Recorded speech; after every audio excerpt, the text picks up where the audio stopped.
The main theme of my tension structures book is form finding, because tension structures adopt unique shapes. As you can see here, the configuration of the surface cannot be described by simple mathematical function. You literally have to find it by calculation, and physical model helps to illustrate the geometry of the surface. So form finding is a very important stage in design of these structures, but I have extended the idea to finding optimum shapes of rigid structures such as arches. But the underlying principle that I'm interested in is that these structures should be such as to carry constant surface stress, and under additional transient loads they would distribute this stress uniformly as much as possible. And in that sense we have a link with nature here, because nature also minimizes stresses in natural objects.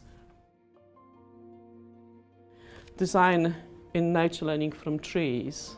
And the story goes that Dr. Matek used to walk his dog in the forest, and he used to look at trees and was wondering why they grow into a particular shape.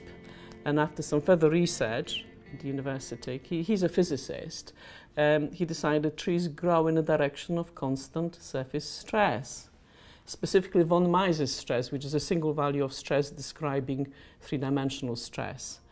And then using this idea he started to model the shapes of trees and other natural objects such as human femur or tiger's claws. The feature of constant surface stress is present on the surface of the tree, and that's one common characteristic with soap films.